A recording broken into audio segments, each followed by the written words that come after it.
dal leen di jàmm inondation yi dellu si nañ ci mim réew sama naataango bii di Walfadjri ne waaw eau de malheur ku nekk xamoon na eau source de vie tey yi waxal eau de malheur ndaxte dégâts yu mu indi ci mim réew sama naataango ne waaw lu xewati ñu ne waaw nañ commencé par Dakar ak banlieue ku nekk gis na Parcelles Assainies nu mu mel Grand Yoff ak feneen foo xamante ni daanaka ndox mi moo téye gém bi foofu le daanaka sama naataango ne waaw kii di ministre de l'hydraulique Cheikh Tidiane Dièye démbu mu jógee ci Afrique du Sud dafa na yegg si foofu di waxtaan ak population yi di jëm leen dëfal jël na sa téléphone bi jox ko benn imam boo xamante ni mi yoon foofu le mu paas ko premier ministre kooku waxtaan ak moom di ko dëfal moom itam sama naataango bi di journal Le Quotidien ne waaw hivernage 2025 bu amul mort dina am blessé ndaxte ku nekk gis na nu mu commencé nii ci Dakar ak ci yeneen régions yi sama naataango bi di L'Observateur ne waaw Dakar wax nga ko man dinaa yokk leneen réew mi yëpp daanaka kaw jël ma Tambacounda waaw Tambacounda am na fa kenn koo xamante ni dafa wàññeeku ñàkk bakkanam Kédougou Bakel Matam foofu sa mun nañu wax ni fleuve bi léegi mu commencé déborder mu ne lu mu defoon daaw boobu moyul loolu dina ñëwaat sama naataango ne waaw lépp loo xamante ni njur la woon daanaka commencé na dee sama naataango ne Koungheul bâtiment yi dañu effondré wu indi fa njàqare bu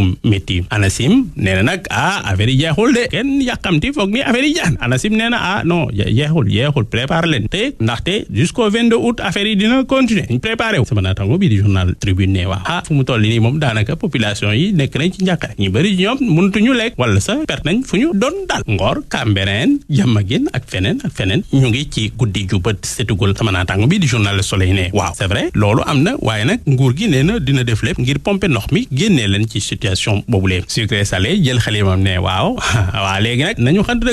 dëgg ren ji nawet ñoom Cheikh Tidiane Dièye la wala du nawet ñoom Sonko sama naataango laaj loolu lu waral li nu mel ndaxte ku nekk xam na daaw Cheikh Tidiane Dièye bi débordement yi amee bi inondation yi commencé am dafa ne woon man damay ñëw rek barkeelu def lu ma man dama hérité situation boo xamante ni neexul man daara nga nawet bi du suñu nawet la woon sama naataango ne ko nag léegi nag ndax di nga mën a waxaat yow nawet bi du seen nawet léegi nag ñu ngi lay poser question ndax du seen nawet waaw populisme baaxul sucré salé ne waaw populisme baaxul ndaxte ku nekk xamoon na Cheikh Tidiane Dièye lu mu doon def déposé wu ci ancien régime te yii nag yàlla moo la téye jàpp la wan la yoon nee la hivernage bi yaa ko moom waaw loo ci man defal ñu gis loo ci def sama naataango yokk ni en tout cas fu mu toll nii daanaka impuissance lañ wone ci wàllu wuule sama naataango yi dellu si itam ci magal bi ak folklorisation bi ñu dugal ci lu bokkul sama naataango bi journal réew mi ne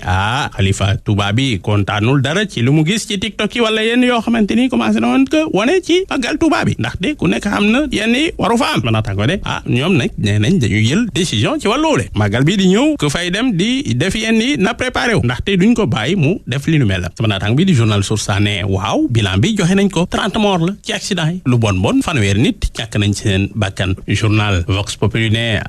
Touba nag nañ jàpp ni itam baat na record ndaxte lu bon 6 millions et demi pèlerins dem nañ foofu le magal ji naka doon itam wàcce nañ fa ay kaamil yu bëri journal bi fàttali nag kii di Serigne Mountakha lu mu wax nee na nañ def lépp ngir ñu defaraat rénover kon grande mosquée bu Touba Lat Diop nag daanaka dina des prison ndaxte ku nekk gis na parquet bi dem na cassation naka noonu itam yokk na lu ñuy woowee réquisitoire supplétif ngir yokkal ko yenn charge fu mu nekk noonu sama naataango bi di Libération moo jox xibaar boobule le journal Les Échos yokk ni Lat Diop moom nag nee na waaw man lu ma gis mooy daanaka ñoom Sonko ak gars yi ñoom ñooy téléguider le parquet pour Mame Mbaye Niang génn prison léegi kay leer na loolu la ñuy def waaye nag lu dul yàlla neen waaw man maa ngi continuer di garder sama dignité jour biñ ma bàyyi ma xam ni noonu la waaye nag wane ne ni man daanaka sensible la defuma leen dara dañ ma bëgg téye ci kaso bi ci seen coobare du wàllu justice moo leen tax a jóg journal Les Échos waxati nag ci Barthélémy Dias sama naataangoo ne fu mu toll nii nguur gi mi ngi def lépp ngir remplacer Barthélémy Dias ci boppu mairie Dakar loolu dina xew balaa le 27 août bii di ñëw ministre des collectivités territoriales Bala Moussa Fofana jot na jël dogal wàllu wule waxtaan na ci ak préfet bi ngir ñu élire nu mu gën a gaawee maire bu bees sama naataangoo ne mu toll nii Pastef moo bëgg a jël foqati kon mandat boobule jokko kii di Abbas Fall waaye nag Khalifa Sall ak Taxawu Sénégal nee nañ du si daal ñu jeexal ak sport lamb Modou Lo Sa Thiès daanaka combat bi taxaw na Alburax mooy tëgg lamb boobule naataangoo ne